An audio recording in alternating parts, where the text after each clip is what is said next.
nos dio esa sabiduría tan perenne y universal.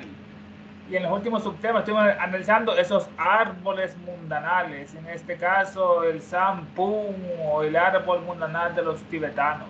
Los tibetanos tienen también en su árbol mundanal. Y la leyenda es de una antigüedad incalculable. Entre ellos se llama el Sampung. La primera de sus raíces, de sus tres raíces, también se extiende hasta el cielo, hasta la cima de las montañas más altas. Y en la segunda raíz desciende hasta la región inferior, hasta el infierno, el cielo y el infierno. Dice, si quieres llegar al cielo, debes tener raíces tan grandes que toquen el infierno de la tierra. La segunda raíz desciende hasta la región inferior y la tercera permanece a mitad del camino y llega hasta el este. Y entramos a la albata, el árbol mundanal de los hindúes. Este árbol mundanal de los hindúes es Aswata. Sus ramas son los componentes del mundo visible, los componentes, y sus hojas, los mantras de los Vedas, símbolos del universo en su carácter intelectual o moral. Estamos con los árboles, los huevos, la serpiente. Este árbol de los hindúes es el asvata, es el árbol Bo o el árbol del conocimiento. Ficus religiosa le dicen, o el baniano, o higuera sagrada de la India. Gautama Siddhartha se sentó debajo de este árbol hasta conseguir la iluminación, hasta que abrió el tercer ojo, y el demonio Mara estaba muy enojado porque se iba a liberar a muchos y mandó muchas pruebas, muchas tentaciones a molestarlo, guerreros, guerra y mujeres, y Gautama no se levantó hasta que despertó, hasta que abrió el tercer ojo y entró al nirvana. A los 80 años dicen que entró al nirvana en vida y estuvo 20 años predicando, llegó hasta los 100 Gautama Buda. El Asvata es emblema del universo, de la vida y del ser. Los tres universos, la vida y el ser. Sus raíces simbolizan al ser supremo. El ser supremo, el Parabrahman, el Ensof, el absoluto, es la seidad. Su segunda raíz simboliza la causa primera, que es el germen en la raíz, el germen en la raíz, como el primer logo ya manifestado, el germen. Y el último de sus raíces simboliza la raíz del cosmos, de todo este universo, viene que es de la casa, una pakriti, aditi es la sustancia de ese espacio. La rotatoria corriente de la existencia individual, esta rotatoria corriente, no, vida, muerte, muerte, vida, vida, muerte, esta rotatoria corriente de la existencia individual es el samsara, el círculo de samsara, está representada en sus ramas de este árbol, ¿no? Que descienden hasta el suelo y echan ahí nuevas raíces. Esto es interesante, no todos los árboles hacen eso, que sus ramas descienden otra vez al suelo y echan raíces y vuelven otra vez para arriba. Eso simboliza, perpetuando de este modo la existencia terrena de esas ramas. Este árbol solo puede abatirse, solo puede destruirse por medio del conocimiento espiritual. Solo el conocimiento espiritual puede destruir ese árbol, la teosofía, no ese conocimiento espiritual. Su destrucción conduce hacia la inmortalidad. Digno de apuntarnos, ¿cómo ya la inmortalidad? Destruyendo este árbol. Otro es tomando el alcajete de los alquimistas, el solvente, a la inmortalidad. El árbol mundanal los hindúes se las mata. Sus ramas son los componentes del mundo visible de ese árbol, los componentes del mundo visible. Sus ramas son el mundo visible y sus hojas, los mantras de los Vedas, símbolos del universo en su carácter intelectual o moral. Interesante, el árbol, sus ramas son el símbolo del mundo visible y sus hojas de ese árbol son los mantras de los Vedas. Los mantras que estuvimos comentando en la última sección, estos son versos tomados de las obras védicas y usados como encantos y hechizos, encantamiento, como las encantado, encantamientos y hechizos. Abracadabra, ¿no? Ocus pocus, son ciertas combinaciones de palabras rítmicamente dispuestas mediante las cuales se originan ciertas vibraciones, es importante, ¿no? Las vibraciones que despiertan los mantras que producen determinados efectos ocultos. Esotéricamente, ocultamente, los mantras son más bien invocaciones mágicas que oraciones religiosas. Un momento, voy un momento. Ya.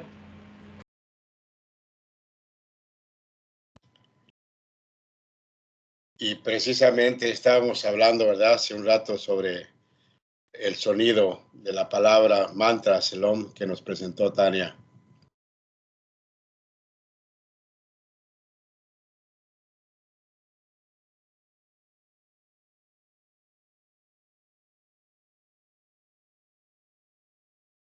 Yo no recuerdo en qué clase escuché que ese mantra no es un mantra que puedas estar usando continuamente, así como a la ligera, pues, por decirlo de alguna manera. ¿El del OM? Sí, el del OM. Sí, hay escritos de Blavatsky donde se recomienda que debe estar uno en su mejor disposición antes de pronunciar algún mantra, porque de acuerdo a tu estado anímico, es lo que puedes atraer cuando pronuncias la palabra o algún mantra, porque atraes energías, ¿verdad? Afines a cómo te encuentres. Entonces se recomienda que estés en tu mejor disposición antes de decir, pronunciar cualquier mantra. Sí, tienes razón. Puedo entender entonces que lo único es como abrir un portal y lo que emane de ahí va a ser de acuerdo a la energía que tú tienes. No es porque el mantra esté jalando esa energía, sino es porque tú vas a traer lo que es afín a ti, ¿correcto? Correcto, Okay. sí. Si somos como un magneto, eso el mantra le da más fuerza, diríamos, ¿verdad? Magnetizamos más las cosas y podemos atraer más cosas, pero claro, si como tú dices, solamente cosas que son afines a, ¿verdad? A su estado de conciencia o a lo que uno esté pensando o haciendo. Muchas veces la gente piensa que con eso va a traer la buena vibra y pues para nada, ¿verdad? Exacto. Que nada más con mencionarlo así como que se abrió la gloria, ¿no? No, pues. Sí. Sí, es como lo entiendo, como tú lo dices, o sea que vamos a atraer nuestras propias cosas, ¿no? Podemos decir escandas, energías, y a lo mejor ya en grados elevados de algunos, digamos, chelas o discípulos que conozcan más de esto y que no son tan dirigidos hacia la magia blanca, obviamente pueden atraer otro tipo de cosas, pero para nosotros por el momento es así, así lo entiendo yo como tú lo acabas de decir. Los mantras son grandes fuerzas que se despiertan. Aquí nos dice que son más encantamientos. Son ciertas combinaciones de palabras rítmicamente dispuestas mediante las cuales se originan ciertas vibraciones. Importante esas vibraciones que producen determinados efectos ocultos. Esotéricamente, los mantras son más bien invocaciones mágicas que oraciones religiosas. Invocación es pedirle ayuda a un ser superior. Es una invocación, una evocación es que se manifieste ese ser superior. Si hay un templo digno para que se manifieste. Esotéricamente los mantras son más bien invocaciones mágicas que oraciones religiosas. Como enseña la ciencia esotérica, cada sonido en el mundo físico, este mundo no, despierta un sonido correspondiente en los reinos invisibles, en los reinos ocultos. Aquí nos da la explicación. E incita ese sonido a la acción de alguna fuerza u otra en el lado oculto de la naturaleza. El sonido es el más eficaz y poderoso agente mágico. Eso es importante. El más eficaz y poderoso agente mágico. Y la primera de las llaves para abrir la puerta de la comunicación entre los mortales y los inmortales es por el sonido. Importante es el sonido, no es la palabra. Bueno, estamos con sus ramas, son los componentes del mundo visible y sus hojas, los mantras de los Vedas. Estos Vedas es la revelación, revelar, volver a elevar ese velo, dice revelar, es la revelación de las escrituras de los indos. Esta voz se deriva Veda de la raíz de que es conocer o conocimiento divino, teosofía. Son las más antiguas, así como las más sagradas, obras sánscritas, los Vedas. Fueron primeramente enseñados oralmente, tradición oral, por espacio de millares de años, y fueron después compilados, escritos en las orillas del lago Manasa, Sarovara, más allá de los Himalayas, en el Tíbet. Ahí se reunieron y les dieron escritos esos grandes mantras, esos Vedas, en ese lago Manasa, Sarovara, más allá de los Himalayas, tras Himalayas, en el Tíbet. En la India, la época se divide antes de los Vedas y después de los Vedas. En Occidente es antes de Cristo y después de Cristo es la Eón. Ellos son los Vedas. Son los Vedas, este árbol y sus hojas son los mantras de los Vedas. Estos son símbolos del universo en su carácter intelectual arriba y en su carácter moral en el corazón abajo. Símbolos del universo. El universo significa muchas interpretaciones. Su etimología es la unidad con la diversidad. Universo, la unidad, todos estamos unidos, aunque somos distintos en este gran universo, soles, galaxias, planetas, humanos, animales, plantas, de todo ahí. Otra explicación de la palabra universo. Universo es un solo verso. Universo, un solo verso, o un sonido. Estamos con el sonido, con los mantras, un solo sonido con el cual hicieron el universo. Todo comienza con el sonido y viene después la aurora manvantárica. El último, dice, la última vibración de las séptimas eternidades vibra en todo el espacio. Símbolo del universo, bueno, estupendas son las hojas, símbolo del universo en su carácter intelectual y moral. Esto está sacado de verse el panteón de todos los dioses de la filosofía más antigua de Kant. Este Kant nació en 1773, era Johann Arnold, un gran filólogo y lingüista alemán. Estudió teología y filología clásica, se convirtió en instructor de arqueología también e historia del Instituto Real. Fue nombrado después profesor de lenguas orientales de la universidad. Desarrolló un método de etimología, buscar el origen de las palabras especulativas, en el cual intentó encontrar la mitología primordial que decidió a todos los demás. Estaba buscando esta sabiduría en lo que después Lena la comparte. Él estaba ya sospechando que existía una mitología primordial de la cual se derivaban todas después, como pasó con la doctrina secreta, que ahí se originan todas las religiones, todas las filosofías y ciencias se derivan de la doctrina secreta, es el árbol, es la raíz de todas esas ciencias, religiones y filosofías. Bueno, este hombre desarrolló un método de etimología especulativa en el que intentó encontrar la mitología primordial que decidió a todas las demás. Su método fue un intento de descubrir el llamado lenguaje primordial. Está buscando el lenguaje primordial en el que se basaba la mitología primordial. Postuló que el lenguaje surgió de palabra raíz, entre comillas. Surgió todo esto, el lenguaje de palabra raíz, el lenguaje divino. Después de los números, lo más perfecto que hay es el lenguaje, los números y después la lengua. Postuló que el lenguaje surgió de palabra raíz, para lo divino, basadas en el dinamismo místico de los fenómenos naturales, ¿no? La lluvia, erupciones volcánicas. Lo además, que dado que las palabras raíz no cambian las palabras raíz, todo el lenguaje evolucionó a partir de ella. Esto que dice Kant en esta obra, Filosofía más antigua, es el Panteón de Filosofía Antigua de Kant. Esta obra, publicada en 1811, Panteón de la Filosofía Natural, ¿no? Más antigua, la religión de todos los pueblos. Estaba buscando él, ese origen, ¿no? Estaba en boga en ese siglo, el espíritu, ¿no? Del siglo, el panteón de la filosofía natural, de la sabiduría natural más antigua, la religión de todos los pueblos, que es la religión de la serpiente, ¿no? Que después Elena nos va a comentar. Dice acá el PDF lo siguiente, la traducción: también los tibetanos tienen un árbol mundanal en la antiquísima leyenda cosmogónica de su país. Le llaman el Sampung y tiene asimismo 3 raíces. Dicen que ese árbol nació de la cabellera del monje, el avatar Tsongkhapa. Lo enterraron y de su cabello nació este árbol. Y que nos dice Elena que gráficamente, literalmente, salen versos de sus hojas escritos en Censaro Devanagari, dan aforismos bien preciosos. Naturalmente vienen en las hojas esas grandes máximas, esos grandes aforismos en ese árbol el Sampung del Tíbet. Le llama el Sampung y tiene asimismo 3 raíces, como el del Escandinavo, el Yggdrasil, de las cuales la primera se extiende hasta el cielo, hasta la cima de las montañas más altas. Ese es el cielo, las montañas más altas, los Himalayas.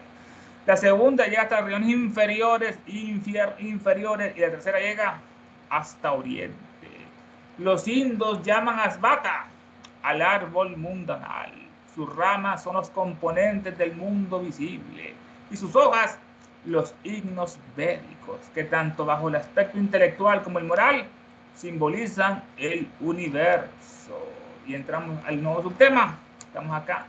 Estamos en los antiguos mitos religiosos y cosmogónicos. ¿Quién puede estudiar cuidadosamente los antiguos mitos religiosos y cosmogónicos sin percibir que esta sorprendente similitud de concepciones en su forma exotérica y en su espíritu esotérico interno no es el resultado de una mera coincidencia, no son coincidencias, sino que manifiesta un designio concurrente. Esto demuestra que ya en aquellas épocas que están ocultas a nuestra vista por la impenetrable niebla de la tradición, el pensamiento religioso humano se desarrolló en simpatía uniforme en todas las partes del globo. Que máxima que nos regala Elena, una gran síntesis de esa sabiduría, era la misma en todo el mundo. Había un solo pensamiento, un solo idioma y había una sola creencia, una sola sabiduría. ¿Quién puede estudiar cuidadosamente los antiguos mitos religiosos y cosmogónicos sin percibir que esta sorprendente similitud de concepciones, especialmente estamos con las serpientes, estamos con el árbol mundanal, Yggdrasil, el Asbata, el Sampung, el del Popol Vuh, todos estos árboles mundanales, todos los países los tenían en sus culturas y tradiciones, igual que los gigantes, igual que el culto de la serpiente que encontramos en Copán, en Chichén Itzá, en Tequén, en Petén, en Tikal, en México, en Perú, Viracocha, la serpiente está en Egipto, está en la frente de los faraones, está en los grandes monumentos de allá en Camboya, nos encontramos en piedra, esas grandes serpientes que asienten incluso en el solsticio. La serpiente, esta Quetzalcóatl, va hasta la pirámide del Sol, esa sombra se proyecta increíblemente y con una detallísima perfección, como hicieron las pirámides. Todas estas concepciones, los árboles mundanales, los gigantes, las serpientes, los pilares, los huevos, todo viene de una misma sabiduría. ¿Quién puede estudiar cuidadosamente los antiguos mitos religiosos y cosmogónicos sin percibir que esta sorprendente similitud de concepciones en su forma exotérica, en su forma pública y en su espíritu interno esotérico no es el resultado de una mera coincidencia, sino que manifiesta un designio concurrente? Esto demuestra que ya en aquellas épocas que están ocultas a nuestra vista por la impenetrable niebla de la tradición, la letra mata, el espíritu vivifica. Bueno, esto demuestra que ya en aquellas épocas que están ocultas a nuestra vista por la impenetrable niebla de la tradición, el pensamiento religioso humano se desarrolló en simpatía uniforme en todas las partes del globo.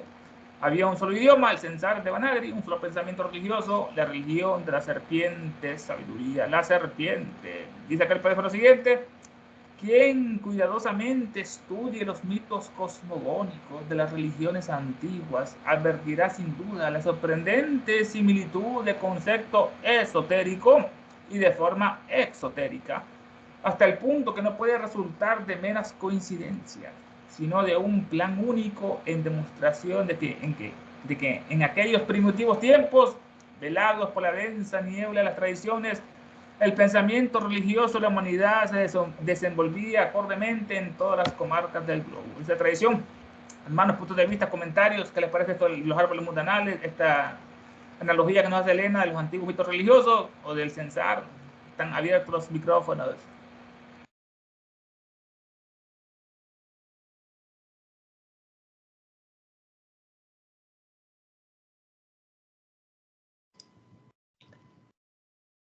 Bueno, de mi parte, estuvimos hablando nosotros sobre eso, entonces, si no hay nadie más, Tania, se lo dejamos ahí que siga Ernesto, ¿verdad?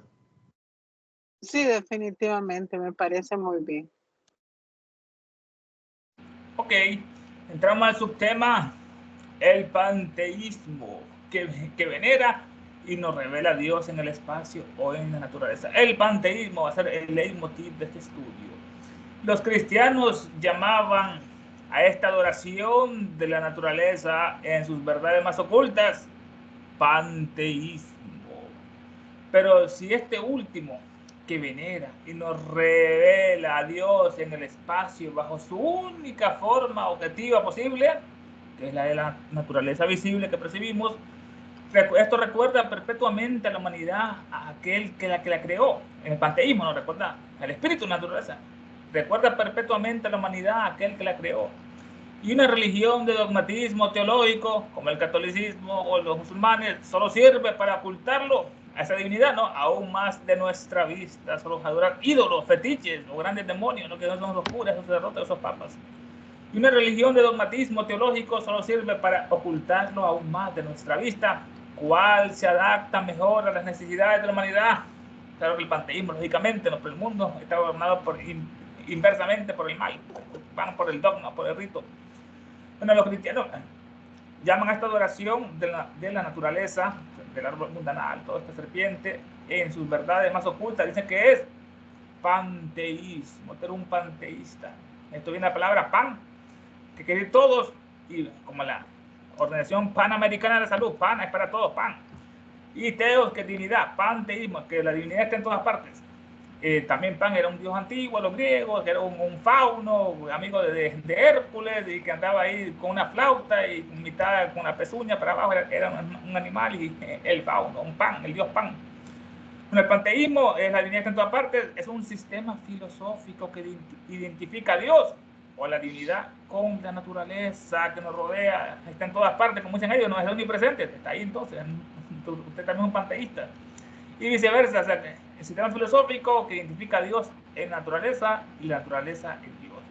Y en virtud del cual la naturaleza es solo el aspecto físico, es el último plano, el séptimo, arriba está el astral, el pránico, el cámico, el manásico, el búdico, el átmico, Anupadaka, Adi, ahí están los misterios.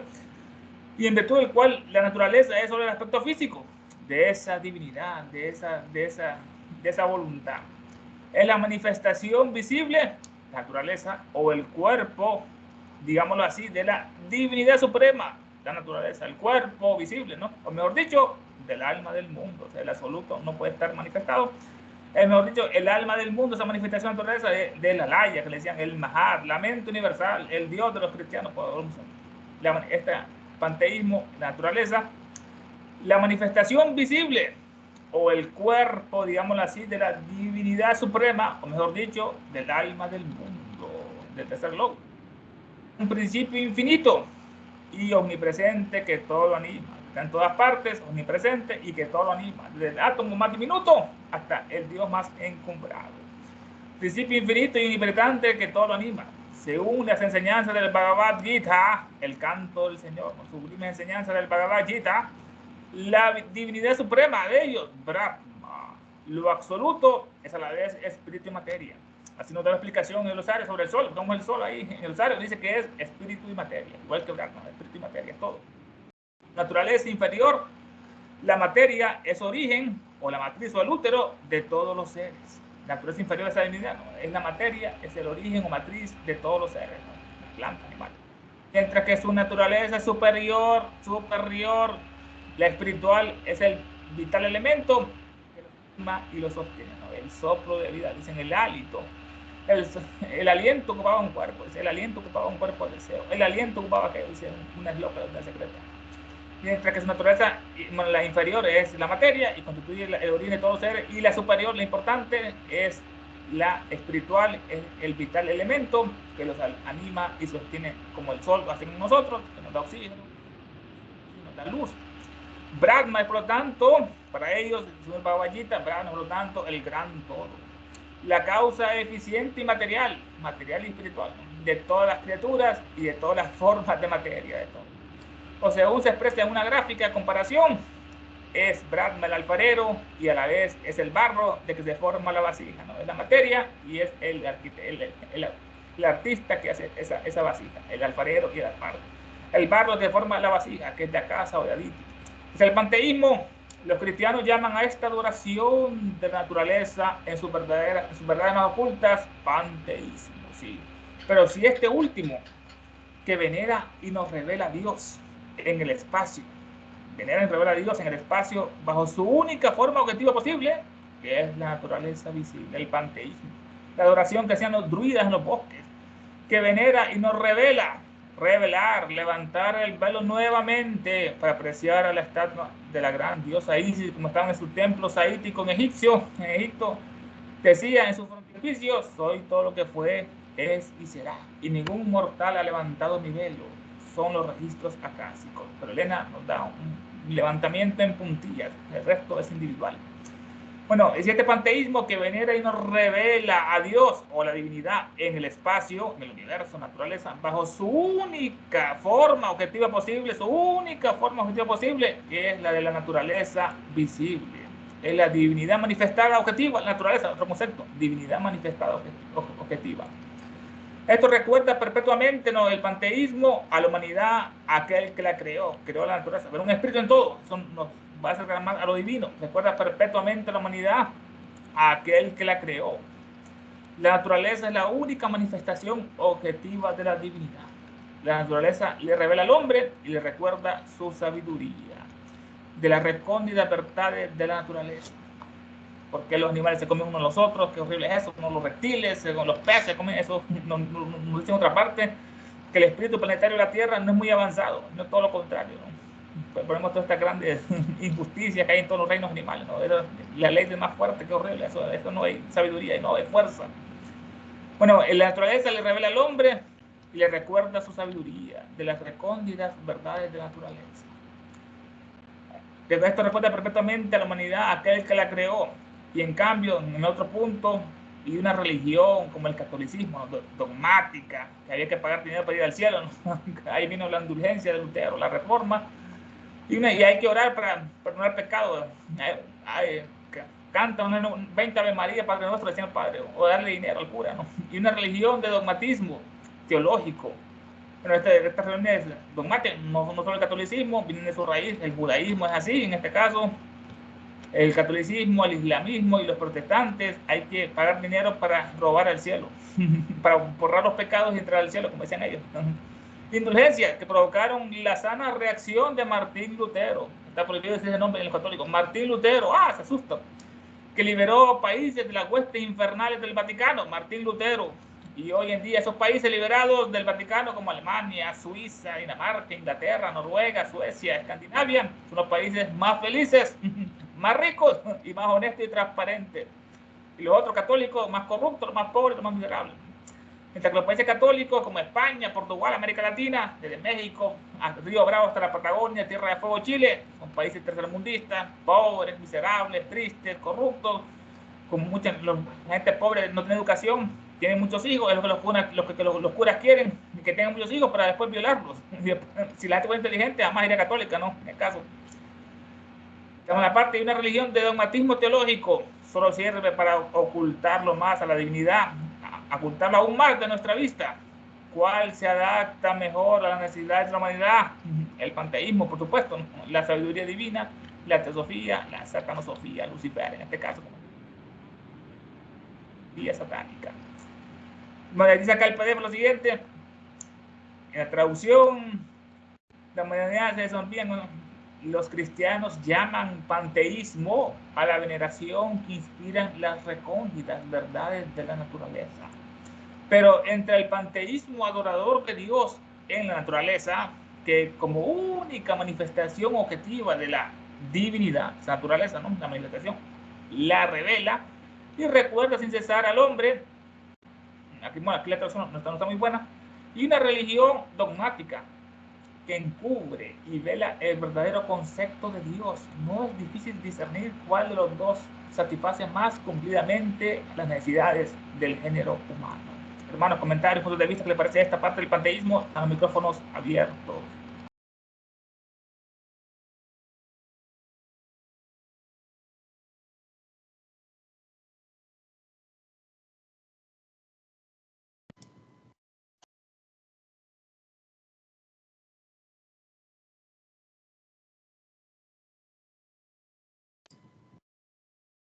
Bueno, la idea de esta dualidad en la humanidad, el ser humano, ¿verdad? Se mencionó la parte imperecedera y la parte de la forma, ¿verdad? Que es esta como matriz universal, que sabemos que a través de esto que llamamos materia, aunque sabemos que materia y espíritu son los polos opuestos de la misma cosa, pero a nosotros nos ayuda a entender cómo la parte espiritual, la parte imperecedera puede tomar forma o reencarnar, así como cuando se habla desde arriba, ¿no? De Brahma que se manifiesta y que crea, y así como en nosotros, que como el ego que encarna, o la individualidad que toma vehículos temporales. Entonces vemos cómo la necesidad de esta parte dual en el mundo manifestado para que haya lo que llamamos experiencia, porque hay muchas frases donde se dice que cuando se habla de involución no quiere decir retroceso. En este punto de vista, involución quiere decir siempre un ascenso hacia algo más, ¿verdad? Solo que a veces se usa la palabra involución porque a veces tenemos una espiral, ¿verdad? Que círculos y los podemos ver de frente y vemos que se usan estas metáforas de cómo sube y cómo bajan las cosas, ¿no? Cómo descienden y cómo ascienden. Y este descenso es lo que a veces se llama involución. Por ende, el descenso es un progreso más avanzado que el descenso anterior. Es como esta idea de subir y de bajar y cómo se nos presentan los diagramas con las rondas y las rastas en forma de círculos que baja y que sube. Y esto de bajar y subir, entonces, se refiere a que hay algo, ¿verdad?, que anima a todo lo que llamamos materia. Y por eso vemos en el mundo manifestado estas dos partes o dos aspectos de la misma cosa, ¿verdad?, que sería el segundo logos, que es espíritu materia. No es espíritu y materia, sino, diría Tania, espíritu guión materia. Es las dos cosas. Una vez que cuando se usa la idea del tercer logo, del verbo hecho carne, una vez que hay manifestación y que aparece todo, entonces vemos que hay una parte, una parte sutil y una parte burda. Y claro, esta parte burda es septenaria. En este caso, lo que llamamos materia se refiere a todo lo que es prakriti, ¿verdad? Y que surge de mula prakriti, que es la raíz primordial de todas las cosas. Por eso a veces a mula prakriti se le llama que es como un velo de Parabrahman, porque en el mundo manifestado, para la mente despierta, mula prakriti es ese velo. Pero hace un rato que mencionó Ernesto la idea de cómo se destruye este árbol, ¿verdad? A través del conocimiento y la sabiduría, también se van destruyendo los velos. En este caso, el ser humano empieza a develar lo que realmente es él en esencia. Es todo.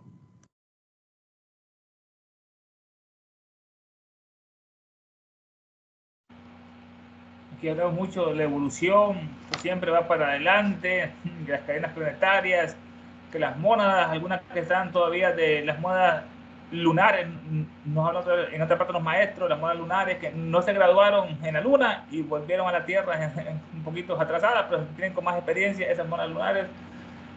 Todo está en esa constante evolución, todo va para el frente. A pesar de toda la maldad que hay en el mundo, a pesar que estamos en un Kali Yuga, internamente podemos tener un Yuga dorado o de plata, un Satya Yuga, etc. El segundo logo, el espíritu y materia, no sé, hermanos, esa comparación, el espíritu y materia, es como el corazón, es cada sístole y cada diástole, el corazón se contrae, bombeja sangre, sí, y después se dilata como las olas del mar que vienen y se van, que vienen y se van. Tienen un corazón en esa parte, en el macrocosmos, así como adentro es afuera, así como el hombre en el microcosmos. No pasa externamente con el planeta y con el universo. Hay un corazón, hay un sol. Nos dice que la luz no viene del sol este. ¿Cómo dicen los científicos? ¿Es posible eso? Dice que la luz, que el sol, como la luna, solo refleja la luz espiritual que va descendiendo desde el sol espiritual y llega hasta el plano físico y hace que todos los soles físicos reflejen esa luz espiritual que nos da vida, ¿no? Sin luz no hay vida, no habría absolutamente nada de oscuridad y no habría nada frío ¿no? En otra parte. Y entramos al subtema, la ciencia moderna, evolución y la doctrina secreta. Estamos con la evolución, ¿no? La doctrina secreta y la ciencia moderna. La ciencia moderna insiste en la doctrina de la evolución. También lo hace la razón humana y la doctrina secreta, entre comillas. Aquí la menciona Hasta 11 años después tuvo la autorización para publicar esa doctrina secreta por los maestros, una obra inspirada por ella, escrita por ella y otros maestros y chelas que le ayudaron. La ciencia moderna insiste en la doctrina de la evolución, también lo hace la razón humana y la doctrina secreta. Y la idea es corroborada por las antiguas leyendas y mitos, e incluso por la Biblia misma, cuando se lee entre líneas. La ciencia moderna estaba peleando con la religión venció en los siglos de oscurantismo, después los científicos se rebelaron y para todos ellos pues, esa reacción fue el ateísmo. La ciencia moderna insiste en la doctrina de la evolución, ese desarrollo de órdenes superiores de animales partiendo de otros órdenes inferiores. Como nos dice en otra parte, ese aforismo, la piedra se convierte en planta, la planta en animal, el animal en humano, el humano en ángel en Dios y el Dios en diablo. La ciencia moderna insiste en la doctrina de la evolución, también lo hace la razón humana y la doctrina secreta, entre comillas, doctrina secreta, que es el nombre general con que se designan a las enseñanzas secretas de la antigüedad. Su correspondiente denominación en el sánscrito es la Gupta Villa. Villa es sabiduría y Gupta es oculta. La sabiduría oculta, la Gupta Villa, los Gupta por acá y por allá. Es un regalo que Elena nos hace de esa doctrina secreta, es algo maravilloso. Abrirla en cualquier parte y leer cualquier tema que nos presenta, uno siente esa delicia, ese alimento espiritual tan precioso, ese mana que solamente ella nos lo da, esa sabiduría. La ciencia moderna insiste en la doctrina de la evolución, también lo hace la razón humana y la doctrina secreta. Nos dice que los científicos no es que el hombre viene del mono, sino al revés, que el mono viene del hombre. El mono es un animal degenerado, una mala mezcla que hubo en la unión Atlante-Lemur con estos animales que se unieron. Y nacieron sus hijos, los monos mudos, nacieron para contemplar el pecado de sus padres. No es otra loca. Y la idea de la evolución es corroborada también por las antiguas leyendas y mitos de la evolución, como el árbol mundanal, de los gigantes antepasados. Antecesores como el mamut, es el antecesor del elefante, ¿no? Existió el mamut que era más grande, ¿no? O del plesiosaurio, en este caso, el elefante y el lagarto. El plesiosaurio era el antiguo lagarto de los dinosaurios, y así como el hombre. ¿Por qué nos dice ella si todos estos animales tuvieron sus antecesores gigantes? ¿Por qué la lógica no le dice que también el hombre fue así? Y así por fin se descubriría cómo se hicieron las pirámides de Egipto, cómo se hizo los muros de Cusco allá en Perú, las líneas de Nazca, cómo se hizo Chichén Itzá, cómo se hizo Tikal. Fueron gigantes, no fueron esas excavadoras que transportaron todo ese material o lo hicieron, no, eso fueron los gigantes. Es interesante el tema de los gigantes. Y la idea es corroborar también la evolución por las antiguas leyendas y los mitos, e incluso por la Biblia misma. Cuando se lee entre líneas, esa Biblia que es muy destructiva, ¿no? Ahí los hermanos se matan, Caín mató a Abel, qué horrible, son malos ejemplos para los niños.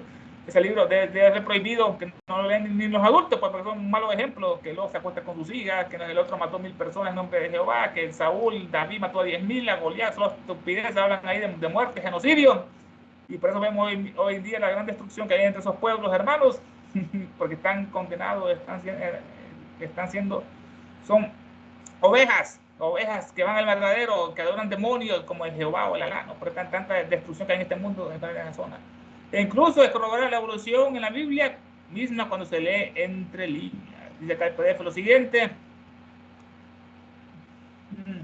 la ciencia moderna acepta la teoría de la evolución, de acuerdo en este punto con la doctrina secreta, esta entre comillas original, y el significado oculto de los mitos cosmogónicos de la antigüedad, sin excluir la Biblia. La traducción bastante parca en este caso. Hermanos, hay un comentario sobre esto, hermanos. La Biblia, la evolución, la doctrina secreta, están abiertos los micrófonos. Muy bien, sí, como mencionabas, es más bien la mala interpretación de los escritos antiguos, porque obviamente sabemos que todas estas batallas y guerras y matanzas tenían un simbolismo. Es una forma de que cómo se ha antropomorfizado todo, y por ende, obviamente, todos como seres humanos estamos recibiendo el karma debido. Entonces, pues ya es hora. ¿Alguien más que quiera comentar antes de que cerremos? Tania, estás muy calladita hoy, estás trabajando, me imagino.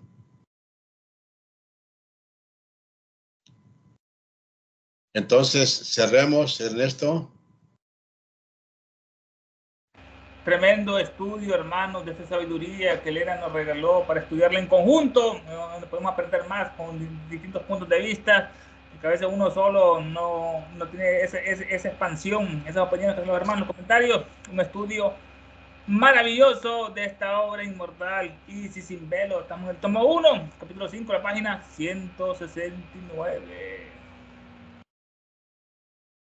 Gracias a todos, y que pasen muy buenas noches. Nos vemos. Ernesto, sabes que Skype va a terminar, ¿verdad? Sí, ahí leí ese mensaje, en mayo dice. ¿Qué planes tiene? Nosotros estamos cambiando a Microsoft Teams. Vamos a ver cómo funciona con Teams, porque algunos de nosotros ya pagamos la inscripción con Microsoft por los documentos que usamos en computadora. No sé tú cómo estás. ¿Estás con Microsoft o estás mejor con Zoom después de Skype? Está bien con el ticket, hermano. Hay que probar cómo es el team ese de Microsoft. Muy bien. Hay que descargar Teams en la computadora o en su teléfono. Es gratuito. El único que tiene que pagar es el anfitrión. Entonces, yo lo tengo. Yo puedo, en esto se va a hacer como en el Zoom. Voy a necesitar el correo electrónico de cada cual, con el cual descargaron su aplicación de Teams, y entonces les mando un correo electrónico a todos con un link para unirnos el día de la reunión. Funciona como el Zoom, donde si no tenemos el link, hay otra forma de conectarnos, pero también incluso creo que hay una forma de llamar por teléfono. En fin, lo mejor es descargar Teams en sus aparatos y que me den su correo electrónico. Ya tengo el correo casi de todos. Si usan ese correo que yo tengo, entonces con eso puede funcionar Teams. Yo ya tengo Teams, ¿verdad? Pero ahorita estoy usando todavía Skype. Entonces ahí se los dejo para que experimenten y descarguen Teams. Excelente, hermano. Muy bien. Buenas noches a todos. Gracias. Buenas noches, Dulce.